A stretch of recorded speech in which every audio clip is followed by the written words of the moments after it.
Bonjour, voici le chapitre 14 sur le produit scalaire et les équations cartésiennes de plan. Premièrement, on définit le produit scalaire dans l'espace. Donc la définition 1 est une définition un peu bizarre, c'est la définition du programme. U scalaire V, c'est égal à un nombre, produit scalaire. Scalaire, ça signifie un nombre. Donc quel nombre c'est? C'est 1 demi de norme de U plus V au carré, moins norme de U au carré, moins norme de V au carré. Pour calculer la norme d'un vecteur, c'est la formule avec la racine carrée des coordonnées. Donc ça, si vous ne vous en souvenez plus, je vous le redirai. Deux vecteurs sont nécessairement coplanaires. U égale le vecteur AB, V égale le vecteur AC. Il existe au moins un plan contenant ABC. Donc cette petite information-là, on l'avait déjà dit au chapitre 12. Donc pour l'instant, la définition qui est un peu bizarre, on l'utilisera très rarement pour faire un petit calcul ou deux. Et la deuxième information, là, c'est quelque chose qu'on a déjà vu. Si on prend deux vecteurs, on peut forcément les mettre dans le même plan. Donc cette définition du produit scalaire, c'est la même dans le plan et dans l'espace. Maintenant, on va voir des autres manières de trouver un produit scalaire. Plus simple, normalement. Première manière. Si on connaît l'angle entre les vecteurs U et le vecteur U et le vecteur V, le produit scalaire entre U et V, ça va être norme de U fois norme de V fois cosinus alpha, le cosinus de l'angle entre U et V. Donc cette formule-là, elle est assez importante et il faut bien la retenir. Et grâce à cette formule, on en déduit que AB scalaire AB, on note ça produit scalaire de enfin on note ça vecteur AB au carré, c'est la distance AB au carré. Si on regarde cette formule-là et qu'on l'utilise dans le cas AB, ça donne norme de AB. Norme de AB, c'est la distance, norme du vecteur AB, c'est la distance AB. Norme de AB encore, donc c'est la distance AB, donc ça fait AB en distance fois AB en distance fois le cosinus entre AB et AB. Le cosinus entre deux fois le même vecteur, ils ont exactement la même direction, le même sens, c'est l'angle 0, donc le cosinus vaut 1.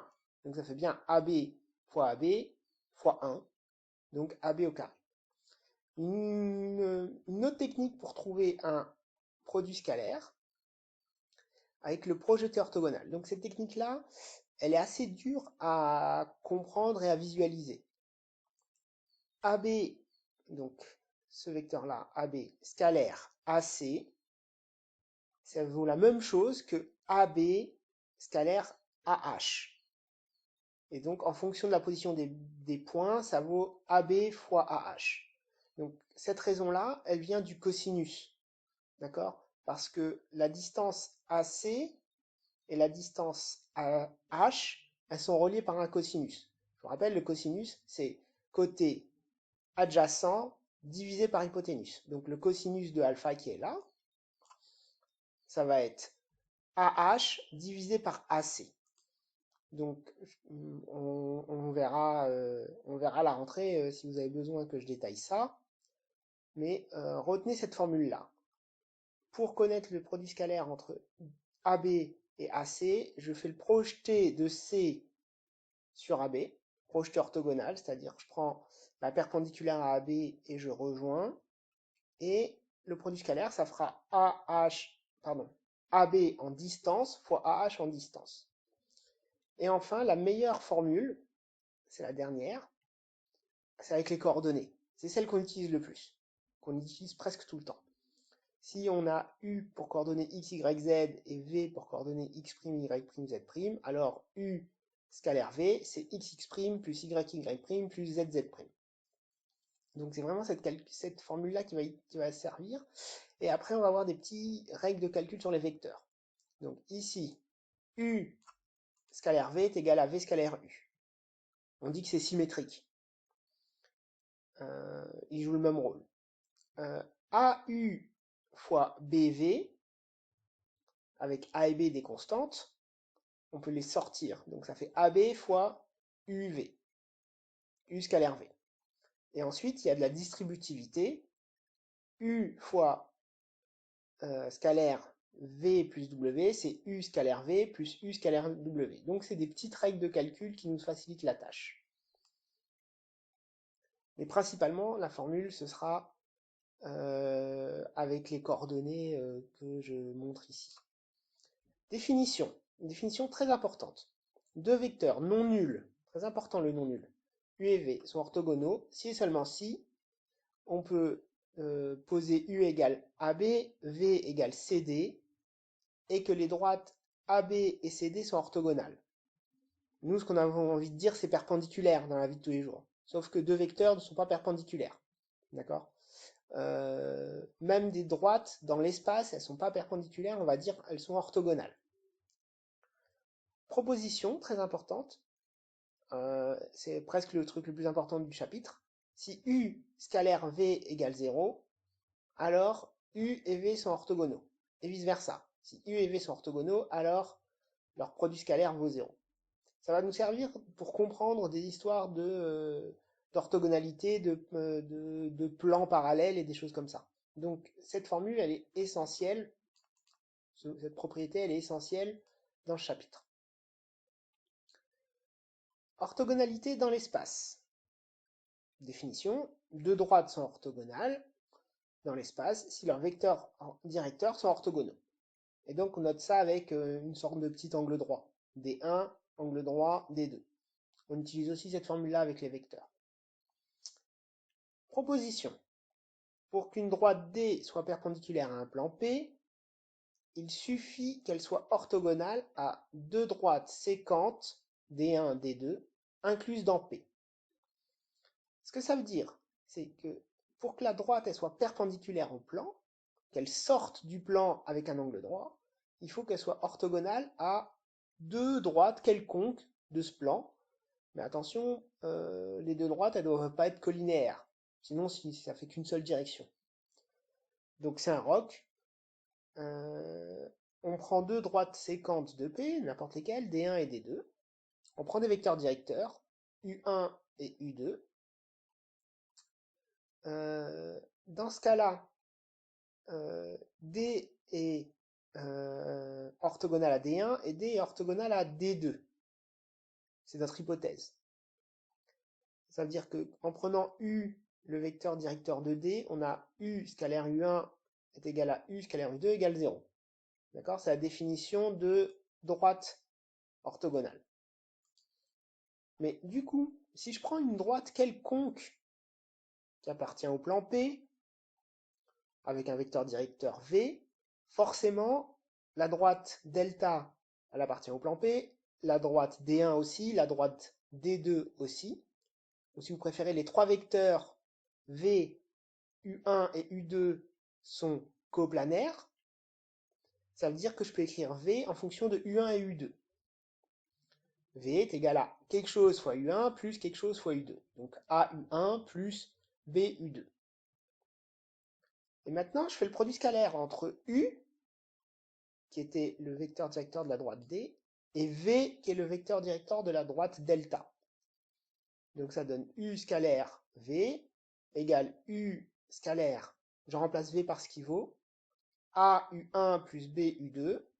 Je développe en utilisant la formule dont on a parlé au-dessus, et on trouve 0.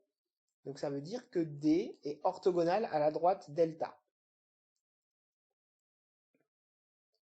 Il n'y a pas trop besoin de comprendre exactement ce roc-là.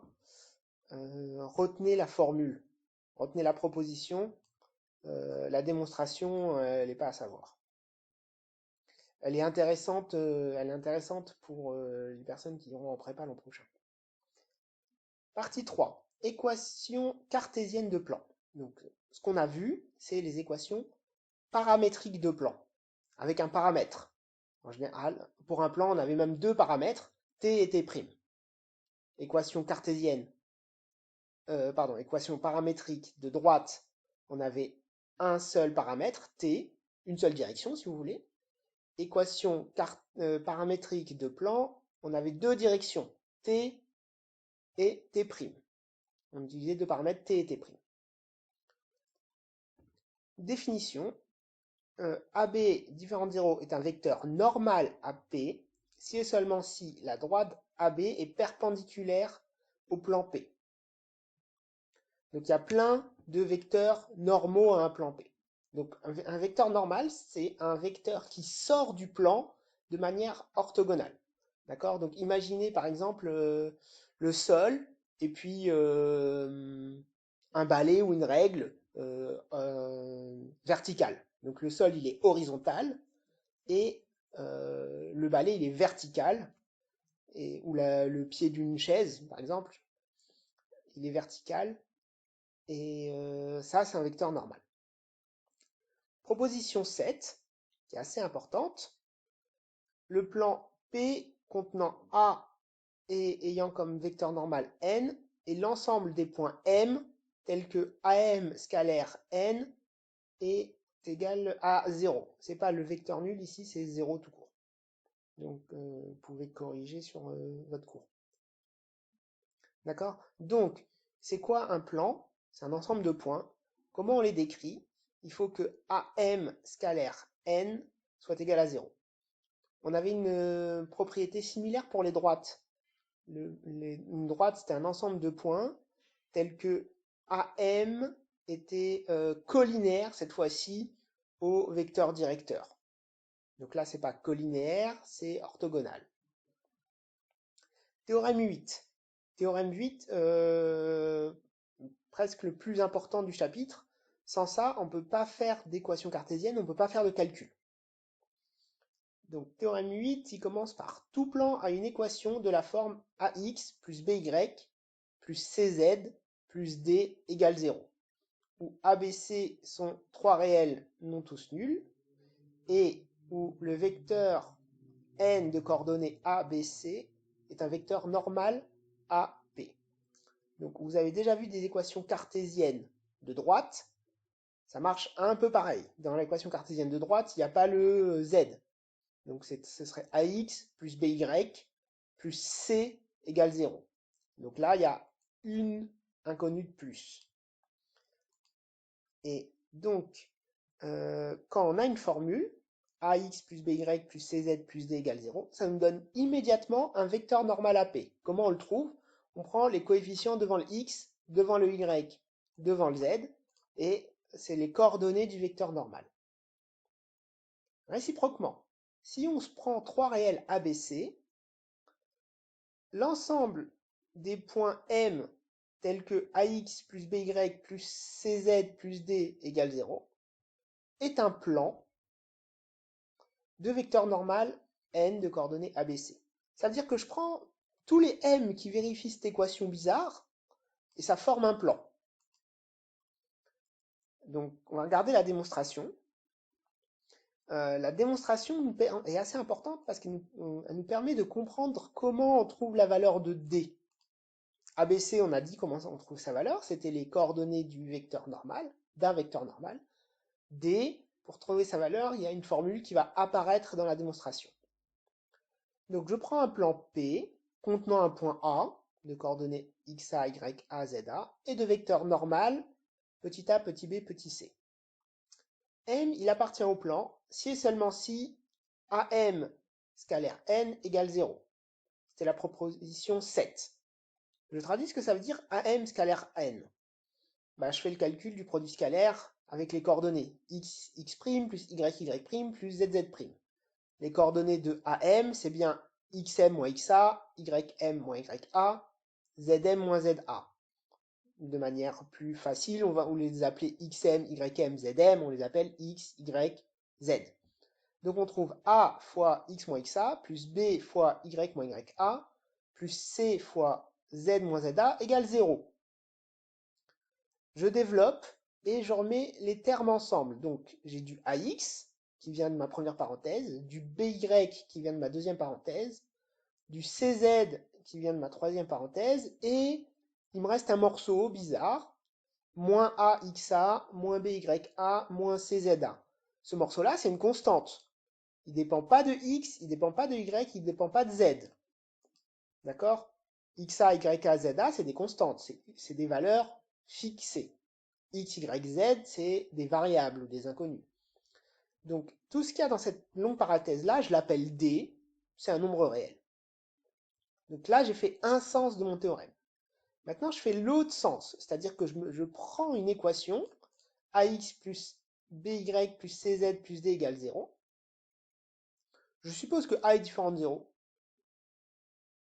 Je pourrais choisir autre chose.